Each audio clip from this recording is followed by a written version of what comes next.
Muckerson Casino Resort text line. Sure. 1-888-973-5476. Topic we're about to discuss could be upsetting to some people. That's a warning to you.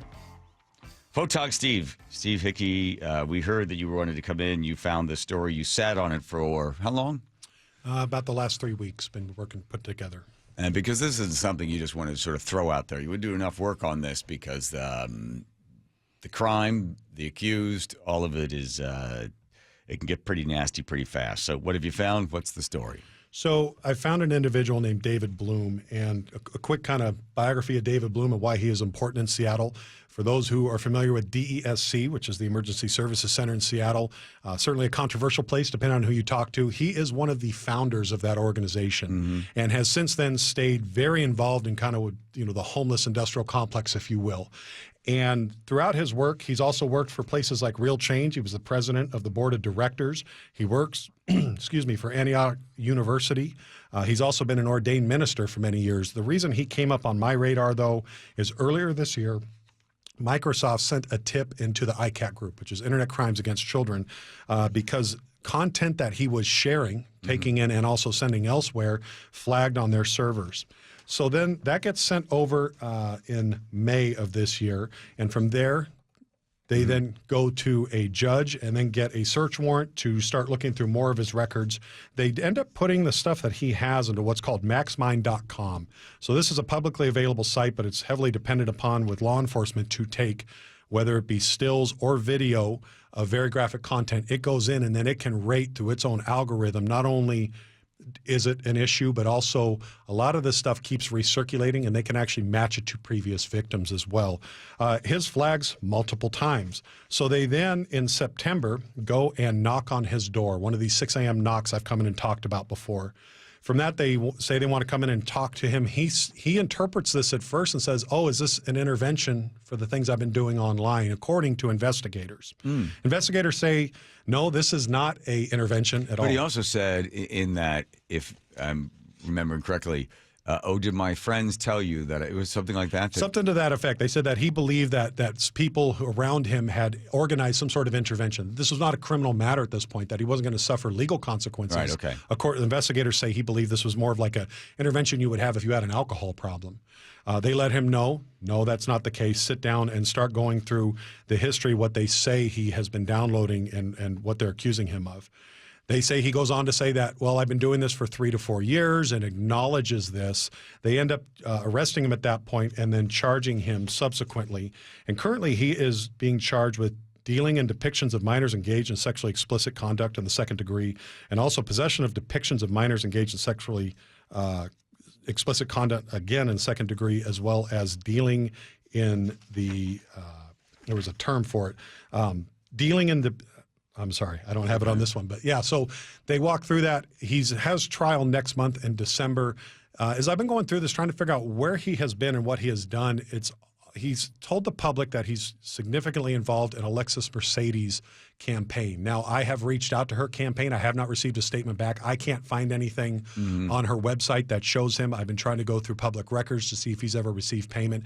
Admittedly, I haven't seen anything. I do know, though, he has been involved in Antioch University in the past. He still markets himself online as an adjunct faculty member, though when I went in today to try and get a statement from them, they said that I needed to leave the building. Yeah. Whereas Real Change has actually been pretty easy to work with. So I went and stopped by their office today. I have since gotten a statement from Crystal Marks, who's the executive director. I'll post this online so people can see it in full. In short, she says that Mr. Bloom is no longer connected with Real Change. He was in the past, that they have new systems in place to hold their people to even higher account, and that they also, she expresses condolences for any of the victims involved in this.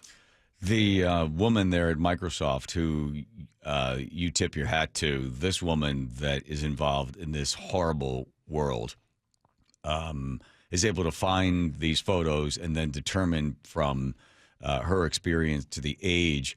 And then she describes for the court the photos that she was looking at for the court to determine. I mean, it's all horrible, but I guess it depends on the age and the activities that's being photographed that this guy's apparently looking at. So she then lays it out as to what this man was looking at.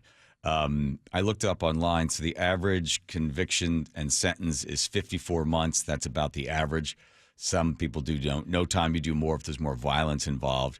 In this case, for this guy, they have the photos. They've tracked it to his computer. He basically, although it's not admissible in court, he kind of admits it to the cops when they come to the door. Any good lawyer will be able to knock that thing out of there. So here he is at this point. 1 month from now, he'll go before a judge, and he's being sentenced with downloading and looking at explicit child pornography. That's correct. And so the woman who actually is looking, her name is Detective Stevens. She's with the King County Sheriff's Department. She's part of the Internet Crimes Against Children Task Force. As I mentioned earlier, this is one of those, I read usually 10 to 15 cases like this a day and try to figure out which ones actually can we package up for the public and which ones we can't. I can tell it's hers within the first 2 sentences. She has a very unique way of writing these. When I go to the first appearance hearings for these suspects, others will get concessions. They'll be able to go home. They'll be able to get lower bail. Nobody who has a Detective Stevens probable cause doc gets any relief from the judge the way she writes. Let's move on to the, can you talk about what you're learning from Fall City? Let's do that one tomorrow. We're waiting on the documents tonight. It's a big tease. Big one tomorrow, yeah. Can I ask a question regarding That's this Joe case? right over there. Yes. Yeah, thank you. So you say Microsoft is the one who flagged his content because it was on their servers? That's correct. Does that mean like he had Microsoft Cloud service, or it was through his work? I mean, how? It sounds like it was personal use. He was using an online service to be able to store these things, and depending on how he was getting it and sending it. A lot of these actually come in that way. As I've learned of these more and more, they'll come either through social media, through Meta, that will send a lot of tips into ICAC every month, and so will groups like Microsoft. Now, when those come in, a lot of these end up getting discounted up front. They'll send hundreds of tips a month. And then as they look into it, they realize, hey, this isn't something we can work with, or it's not clear that the person got this with intent, which sounds odd, but it can happen, I guess. It hasn't happened to me, but it can happen, I'm told. Sure.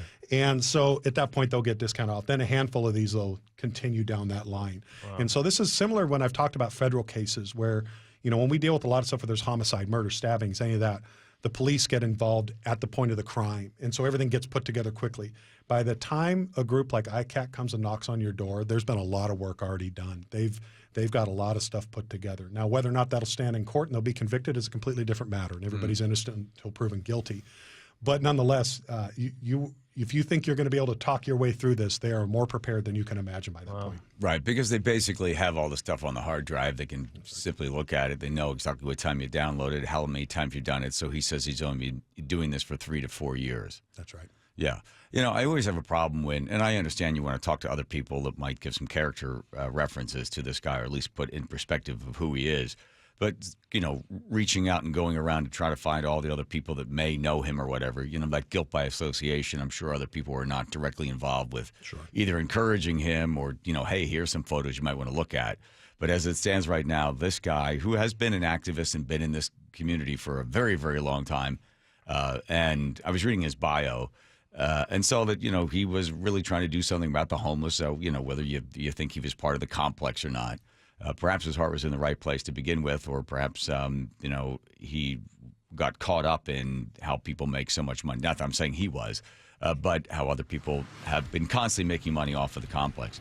So tomorrow, for some idea, you come in with a story about some very unusual work that was being done by the defense for the Fall City shooter.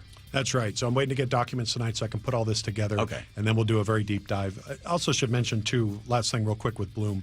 Part of the reason I did this story is we know that a lot of people end up on the streets. It comes through drug addiction. And what then fuels drug addiction is childhood trauma. Yeah. And so to find somebody who's been that involved in this, that's concerning. Yeah, that's